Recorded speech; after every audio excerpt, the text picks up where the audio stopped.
Hey guys, check out Italian Wine Unplugged 2.0, brought to you by Mama Jumbo Shrimp, a fully updated second edition, reviewed and revised by an expert panel of certified Italian wine ambassadors from across the globe. The book also includes an edition by Professore Attilio Scienza, Italy's leading vine geneticist. To pick up a copy today, just head to Amazon.com or visit us at MamaJumboShrimp.com.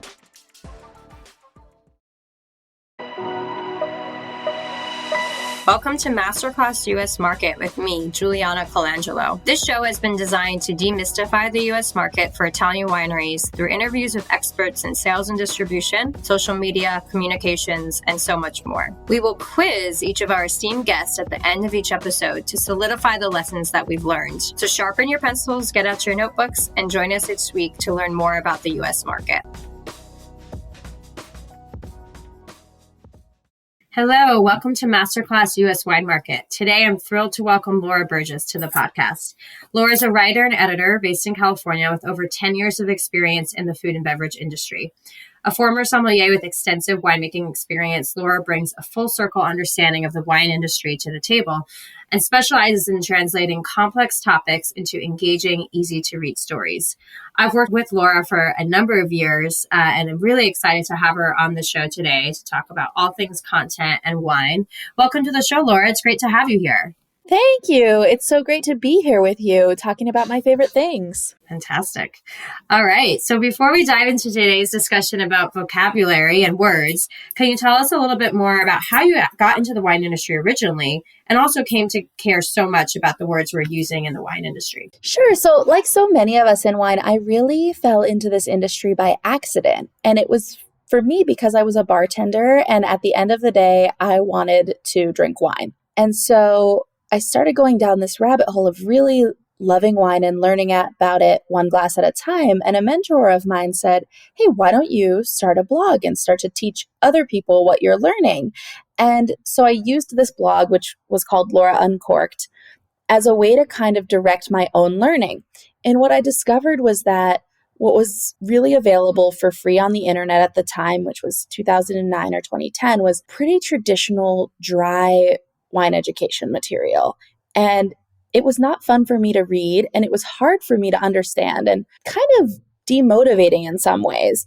And so I decided I was going to try to learn this stuff and post about it on my blog in words that I understood in the hopes that other people would also understand it.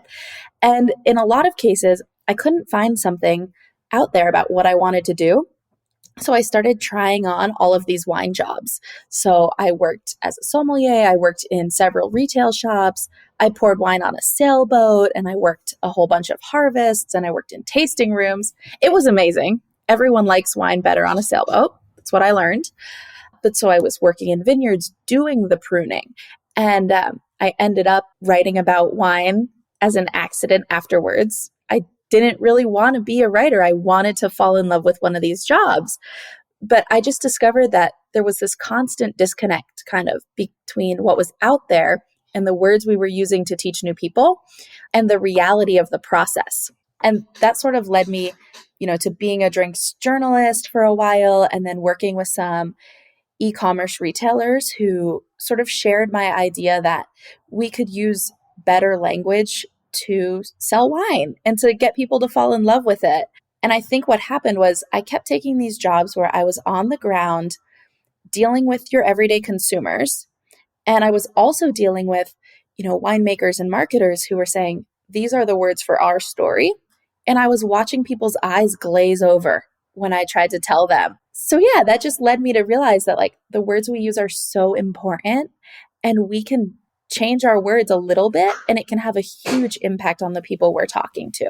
Yeah, it sounds like through your experiences, you realized there was a big disconnect, right, between how the industry was talking about wine, but how consumers wanted to learn about wine and receive that information, and the experience you had on both sides of working in those consumer-facing spaces, but also being part of the industry gave you a really valuable perspective to tackle this challenge head on. Yeah, exactly. And, I'm really passionate about helping small wineries be able to do what they do, which is make delicious wine and sell it. And sometimes it's as simple as just, meeting the wine drinker where they're at so they understand, and then they'll turn around and share it with all their friends. And isn't that what we all want, is more people drinking great wine? Exactly. Absolutely. On that note, in this episode, we're going to talk to you about all things vocabulary and how we can do a better job as wine marketers and communicators and wineries, connecting to our audiences, consumers specifically, and turning our prospective buyers into lovers of our brands. And, Laura, you've had experience writing for a number of consumer publications like Real Simple and Christie's and others. So you're super well versed in this. And I'm really excited to learn about all things content and vocabulary from you. Our 3 key takeaways for today's masterclass are going to be: number 1, the right words are the difference between making a connection with your audience and creating a walking advertiser. Number 2, that it's important to meet your audience where they live by using words and language that makes sense to them. And number 3 is going to be our being specific and precise with your words is one of the key things in order to avoid confusion.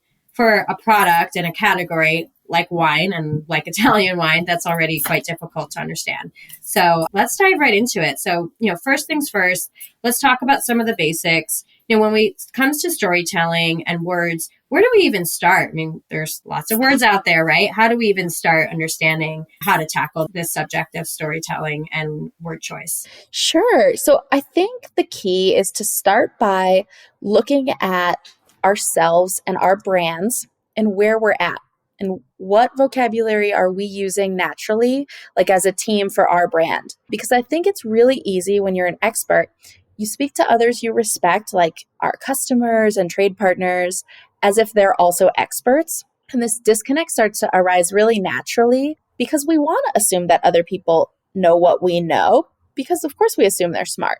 So first, I think we look at where we are with our own story, and then we can think about who we're trying to reach. Are we trying to reach a consumer, maybe a wine club member, or someone who's a slightly elevated consumer, or is it a trade partner or a sommelier? And we're going to do that with each, say, newsletter or email that we're putting out, is to ask that question. And then we'll go down the line to change our vocabulary for each of those groups. And I think I always like to mention that, there's tons of research out there about how most of us buy products based on our emotions, not reason. So we want to make sure that the language we're using makes our partners or customers feel good. And if we're using words that the consumer doesn't know, then we're not really making them feel welcome in our brand space and comfortable. So we don't really become ambassadors for products we're not comfortable with. So if we can do those little vocabulary pivots to make people feel comfortable and welcome with our brand, then that's what they're going to go out and do and talk about it. Yeah, absolutely. One of the concepts that I draw on a lot when thinking about communications and marketing is that we purchase products that we feel like are inherently reflective of our own values or the values that we aspire to be. When someone purchases a Gucci bag or a bottle of Cristal or any luxury good, it's because it exudes a lifestyle that they see for themselves, right? So we want to make them feel like they can attain that lifestyle in a luxury product like wine. So words are really, where we start, right? Exactly. And on that note, I think, it's important to remember that when we talk about changing our vocabulary to better connect with people, we're not talking about changing our core story or our ethos or what we do. We're just talking about using some synonyms so people can better understand and align with what we're doing, and find our values and their values in the product. Right, exactly. Like, Laura told me right before this podcast recording that I use the word fantastic a lot. And you know what? I think I'm just going to lean into it and keep using that word because it comes naturally to me, right? But it's something to be conscious of and think about switching up in your own language. So just example for podcast hosts too. So thanks for that, Laura. Yeah, of course. And on that note too, right? We know fantastic is a really happy word, but it's a word everyone understands. You're not saying the Italian equivalent, so it's great, right? Exactly. So let's talk a little bit about how, as wine marketers and wineries, we might think about changing our stories or vocabulary for different audiences, say when we're talking to a consumer versus a sommelier. Maybe let's talk about some specific examples in Italian wine, since I know you've traveled in Italy and Italian wine country quite extensively. Yes, I love Italian wine. I actually studied abroad in Italy too, so it's a subject near and dear to my heart. And so what I like to think about is we've got our core story, right, that we talked about, and our goal for any project or campaign. And then I like to think of taking that story and either leveling it up or leveling it down. So either using more complex and wine-specific language, or leveling down to use more simple conversational everyday language for our basic consumers. And again, we're not changing the story. We're just changing a handful of the words. So for example, we know that wine directors and sommeliers have a deep understanding of winemaking processes. So we can tell them, okay, we're using 65% new French oak, 20% second use American oak, and 15% Foudres in this blended wine we have. And they're going to walk away really grateful for that information and understanding what it does to the wine. If you say that to a consumer, they're going to look at you like you just grew a second head most of the time, and they're not really sure why it matters, right? So we've just made them feel like they don't belong in this conversation. But instead, we could say, we age our wine in a mix of different barrels that give the wine its distinct flavors, aroma, and texture. It's the same takeaway, really, but they can understand flavor, aroma, and texture. And now they can maybe tell their friends that, oh, a different mix of barrels maybe gives the wine something unique. And they want to be able to relay the stories about the wines they're opening, say at a dinner party or something. And now they understand it. So like sort of also on this topic, I think it's so easy. We want to compare Italian wines, or this happens with every country, to other foreign wines, right? Like comparing Franciacorta to Champagne, or comparing single vineyards on Mount Etna to the Burgundian Crus. And this might make sense in some very limited circles, in a B2B environment. But most of the time you're comparing one foreign thing that people don't understand to another foreign thing people don't understand. And so it's like, we're not really winning. And I think there's so many simpler ways. So my favorite example is Mount Etna. I am a diehard fan of Sicilian wines, and I love the wines of Mount Etna.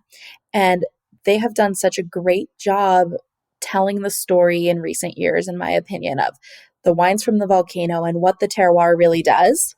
And they've developed the Contrada system, which often they draw parallels to the Burgundian Crus. And there's all these different vineyards, which are very unique and create incredible wines. But the names are really hard to remember. And it's just such a challenge. They're totally hard to pronounce. And again, it's a foreign word on a wine label. We know how hard that is for average drinkers. And the next thing, which I think is great, is identifying the versanti, which is just the sides of the mountain, right? North, east, and south, I believe. Not positive. So what we could do really, here's a perfect example of how we would level up or down. If we are, representing this region, internally, we might talk versanti. It's the Italian word. We know what we're all talking about. If we're going to deal with a group of sommeliers that's high-level experts, then we can maybe go into the Contrade and tell them all these details. But for consumers, we could say, if you like wine A, that means you should look for wines from the northern slope of Mount Etna. We could just use the compass directions, which they'll understand. They're familiar with this. And they're probably familiar with the idea that things facing a different direction on the compass will result in something different in the glass. Right. I like that example a lot. And I think even for sommeliers too, especially the next generation, younger sommeliers, there's so much information they're trying to keep crammed in their head when they're on the floor and talking to their guests. And even sometimes I think simplifying the language for trade that might be selling a list that has wines from around the world might make sense, depending on the situation and the market, right? Thinking about maybe a market that has less experience with Italian wine, or an account that's maybe bringing in Italian wines for the first time. I think there's even ways to really be thinking about how do we adapt our language when we're in trade settings too. Oh, absolutely. And I think what happens too is when we arm our partners and our consumers with the words that make sense, they can sell more wine that way. because we've just given them the toolkit to, connect with people on these different levels and make it easy. I mean, why would we make it complicated when we could make it easy and efficient? Absolutely. And I think also, beyond the words, it's the stories, right? Like you said, that help us remember a specific wine or specific region and better sell those wines. So, thinking about storytelling too, looking at one of your key points that we just talked about is avoid using foreign language and words when we don't have to or when it's not for the right audience. But how do you suggest, Italian regions, Italian wines, there's going to be some level of translation, right? Just by the nature of what we're talking about. So how do you suggest brands combat that for a US audience? Yeah, that's a great question. What it comes down to for me at its core is we really want to respect the vocabulary for unique processes and things that are one of a kind to Italian wine, right? So for me, that's regional names, grape varieties that are indigenous and don't translate, and processes that are pretty much unique to Italian wine. So for me, the example that springs to mind first is a passamento. So the dried wines, from Verona and Amarone, that's not really a process we hear about in a lot of other wine regions. And it's very crucial to the wines that are made. So in that case, I'd say, this is a really special word. Let's be sure to explain it to our audience. But outside of those instances, say grape varieties, regions, and really unique processes, I think we should avoid foreign words. Things like élevage or batonnage, let's just say aging or stirring. We don't need to be that fancy. And again, it's really just about making people feel welcome and comfortable with the brand and the product so that they can love it even more. Right. So I think those are some really clear examples of how we can be more specific with our language and just translate the words directly for the consumers so that they understand what we're talking about. And again, it comes about feeling included in the brand, feeling like the brand understands you and you can understand it and vice versa. So that's very clear when we think about word choice and how we choose our words. But, I want to talk a little more with you, especially with your journalism background and the work you're doing today with copywriting and working with wineries and brand marketers about storytelling. Do you think that Italian wineries have a lot to gain by maybe changing their stories? Is it more about changing their language versus their story? Let's talk a little bit about the differences between the vocabulary and then the story itself. Yes, this is a great question, Juliana, because I think it can be tempting to look at the market and look at what's landing or popular at the moment and change your story. And my approach is that we're not changing our actual stories pretty much ever. Instead, what we're doing is fine tuning so that our audience receives the story as clearly as we want them to and acknowledging where those disconnects might be. So I always think first, let's return to our own story. How did we get here? Why are we here? What do we love about it? And I like to keep those stories true and honest. And I think all of us sort of, like we said, you use the word fantastic a lot, right? There are definite words and sentence structures I use a lot. And maybe when I say one thing, someone else doesn't hear the word I'm saying. They hear their connotation of that word or their personal experience with it. And I think what we can all gain by working together with storytellers is getting vocabulary into our stories that lands with our audience 95% of the time instead of 75% of the time. Does that make sense? Yeah, I think that makes a lot of sense. Choosing stories, phrases that maybe are more relatable for the audience. So for wineries here in Italy, that's going to come down to relying on partners and experts in their target markets, right? Who can really help them translate their stories for that audience. Absolutely. And I think, a lot of Italian wineries have fantastic stories. There's a lot of multi-generational estates that have incredible vineyard access or stories about how they've adapted over time and sort of the timeless nature of the wines. So those are all wonderful things. It's just, can we tweak the language so that the person who's reading it becomes as inspired and passionate about the region as the people whose story it is? Right. And then also, how do you translate a story to someone who might not be visiting your winery or not have ever visited Italy, right? Like when you've been to the place and seen the vineyards and met the family and heard those stories firsthand, how memorable is it, right? And amazing to connect. But we have to learn as marketers how to form those connections without the physical presence, right, of someone visiting our winery. Yes, absolutely. And the same thing of how do we make that story appealing to the trade who might be really excited to hear about the veins of limestone running through the vineyard versus the consumers who might be more inspired to hear about the olive groves that are also there and this incredible natural landscape that's maybe a little less terroir driven. And so I have a cheat for this that anyone can take away. Oh, we love a cheat. Yes. This is like a hack and it sounds really dorky, but I do it with my clients all the time and for my own projects. And I make a synonyms list. And so I take the words that I am using naturally in any story. And then I create like level 1, level 2, level 3, a synonym.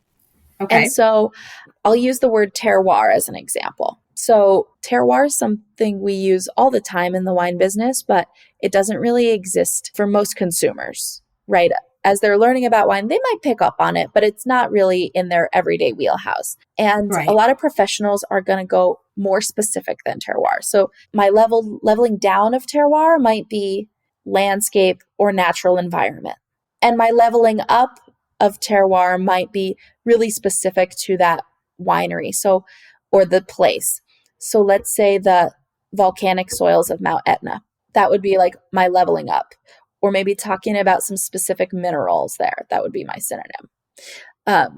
Or microclimate could be another one, right? And then when I have this whole big list of things at each level, it becomes really easy to say, tweak something that maybe I need to make it a little more consumer facing for this consumer walk around tasting, and I can use the higher level for maybe the trade portion or a trade focused email newsletter. Italian Wine Podcast, part of the Mama Jumbo Shrimp family.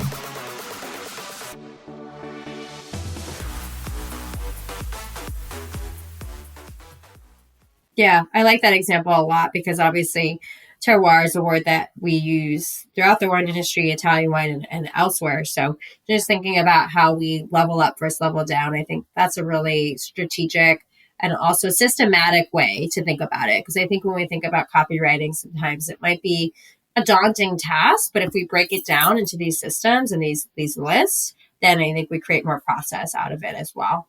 Yeah, we can really simplify a lot of these processes. I know that writing and storytelling can feel really daunting sometimes, and it doesn't have to with these kinds of little tweaks. And I just really believe that we have so much to gain when we meet our audience where they're already at. And then if we tell a story that connects while we're sharing a wine or even without, they're going to walk away and tell it again, right? That's what we all do when we find our favorite new vitamin or, headphones or whatever it is.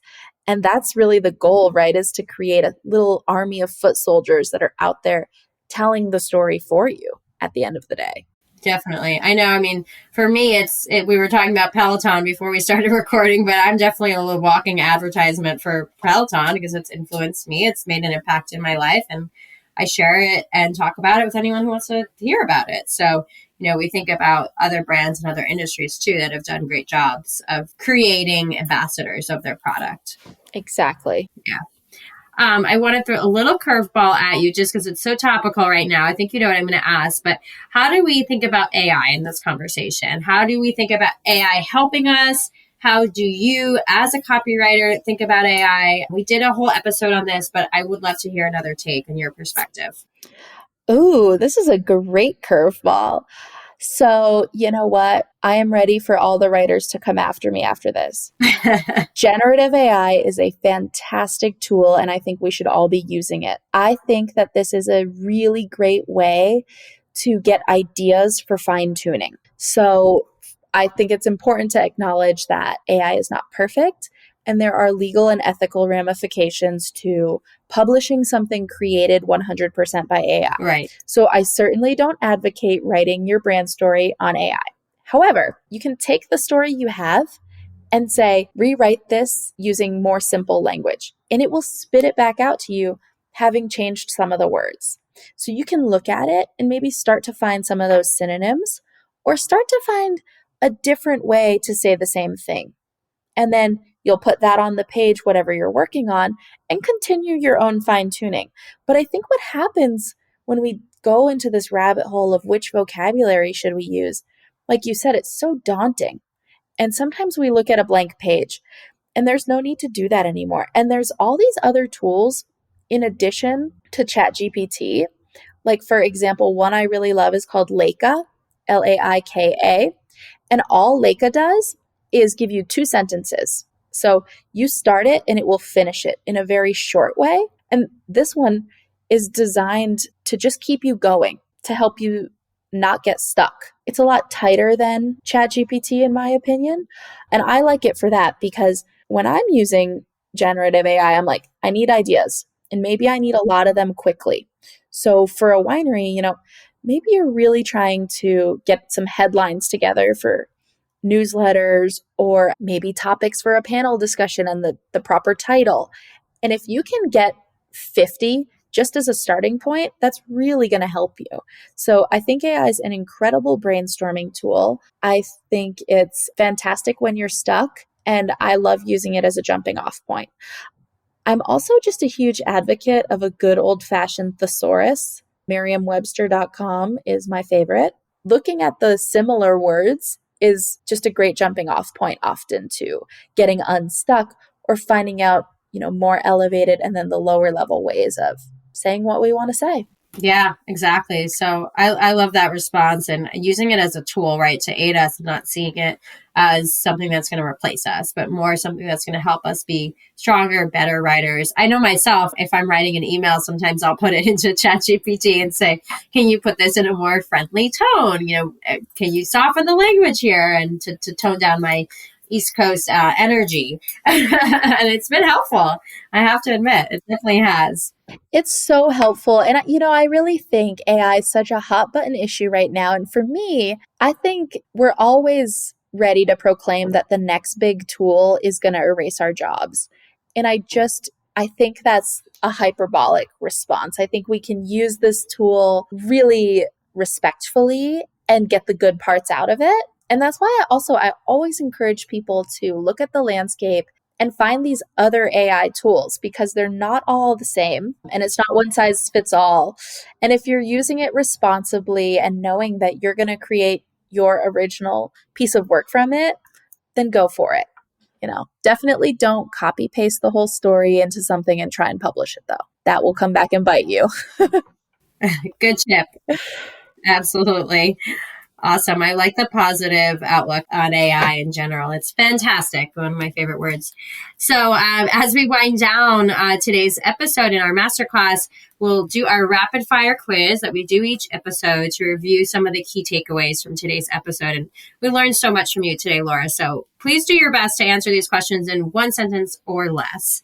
Number 1, why do words matter so much? Words matter because they're the difference between alienating our consumers and creating walking advertisers and brand partners. Number 2, is it important to differentiate your language based on your audience? Absolutely. You should be tailoring your vocabulary to the specific audience you're trying to reach in every instance. And let's remember that's trade and consumer, and also market. I think that's the key thing too. Yeah, absolutely. Number 3, last question. How can Italian wineries start learning how to simplify their language? You can start by trying a tool like ChatGPT, and also thinking about leveling up and down and finding synonyms for the core parts of your story. Fantastic. I'm going to end with my favorite word. I love it. All right. But you mixed it up with wonderful earlier. So you're getting your synonym list. I'm going to start my running list and have it on a little post-it every time I do an episode. Well, Laura, thank you so much for joining us today on Masterclass US Wine Market on the Italian Wine Podcast. How can our listeners connect with you and learn more from you? They can connect with me on Instagram. I'm Laura Uncorked. Or you can shoot me an email anytime. hello@word-choice.com. I would love to help tell anybody's story. And thank you so much for having me, Juliana. This was great. Yeah, fantastic. Thanks again, Laura. Thank you for joining me today. Stay tuned each week for new episodes of Masterclass US Wine Market with me, Juliana Colangelo. And remember, if you enjoyed today's show, hit the like and follow buttons wherever you get your podcasts.